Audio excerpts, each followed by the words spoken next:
ini bagaimana dengan hukum kuota limited apa? Macam nabi? Limited? Apa? Unlimited? Pak Didik biasanya sing tuku ngono lho. Kuota ya. Bayar sekian dengan kuota tak dibatasi. Bayar sekian dengan kuota tak terbatas. Namun tetap ada ketentuan-ketentuan dari pihak pemberi jasa. Seperti kecepatan tinggi 1 GB, kalau lebih kecepatannya diberi yang rendah. Apakah terdapat gharar di sana?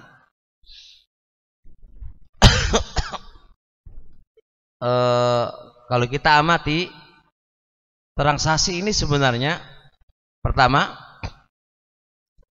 transaksi beli kuota atau beli pulsa, dipahami dulu, itu transaksi beli jasa, bukan transaksi beli uang dengan uang.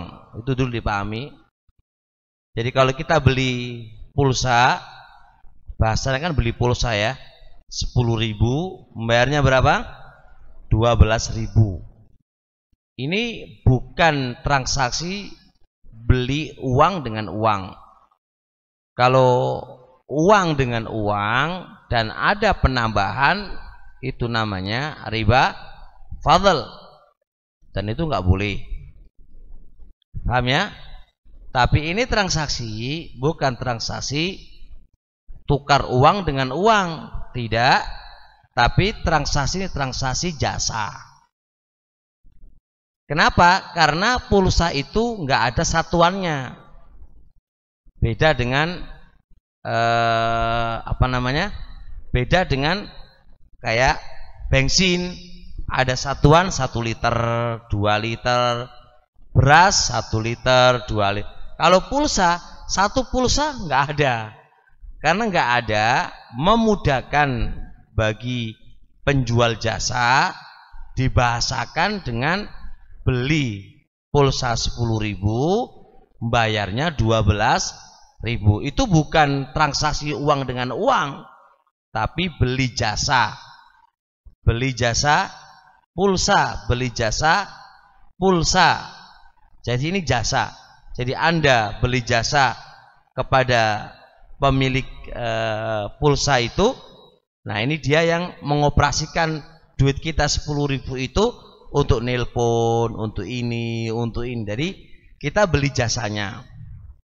Kalau ini paham, ya, maka sama saja antum beli kuota internet. Sebenarnya pembelian ini pembelian jasa. Anda beli jasa kepada yang memiliki internet atau perusahaan internet dengan harga berapa? 50.000. Pokoknya per bulan gitu ya, per bulan, per hari sekian-sekian. Itu sebenarnya nggak ada bentuk gharar. Toh andai kata ada ghararnya pun itu kecil banget. Apa sisi ghararnya? Karena orang yang beli kuota tadi, beli kuota tadi itu nggak mesti dia akan habis dalam sebulan atau per harinya sekian. Itu dia nggak akan habis. Tapi itu pun ada, taruhlah itu ada ghararnya sedikit banget. Kayak kasus yang dibahas oleh para ulama masa kini adalah masuk restoran ya, dengan makan 25.000 atau 20.000, makan sepuasnya. Itu kan juga terjadi gharar. Ghararnya di mana? 25.000 itu bisa jadi banyak, bisa jadi sedikit. Maka terjadi bentuk gharar, sehingga sebagian para ulama nggak membolehkan transaksi yang semisalnya nggak diperbolehkan. Sebagian ulama mengatakan nggak ada masalah, karena ghararnya pun kalau ada pun sedikit, karena porsi manusia bisa diperkirakan, diporsikan manusia itu bisa diperkirakan. Manusia umumnya itu ya paling lauknya sekian dan apa namanya nasi juga sekian, itu udah diprediksi. Begitu juga pengguna pengguna kuota itu juga bisa diberi sekian. Kalau pemilik perusahaan itu rugi, ya nggak bakal mau jualan dengan bebas, terserah mau habis apa ya nggak bakal mau, dia sudah bisa kalkulasi.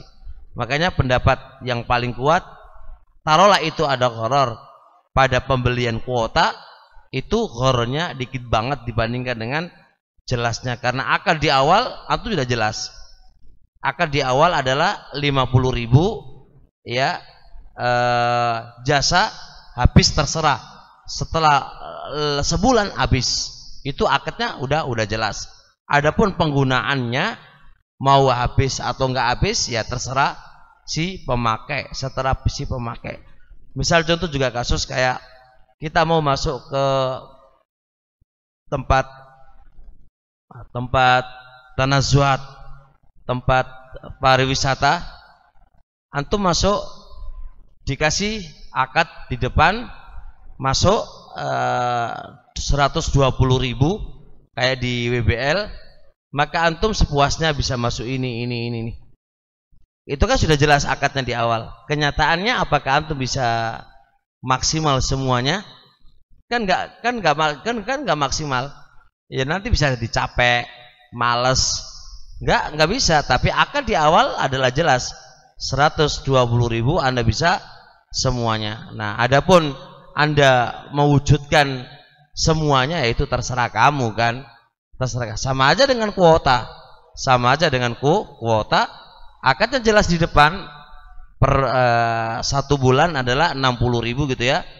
Mau sehari dikasih 2 GB kah, per 1 hari dikasih 3 GB kah, sesuai dengan aturan mainnya ya silakanlah, sesuai dengan aturan main pemilik usaha, pemilik perusahaan internet itu sendiri. Jadi tidak ada masalah insyaallah taala, dan tidak ada gharar di dalam transaksi kuota yang terbatas dia. Insyaallah.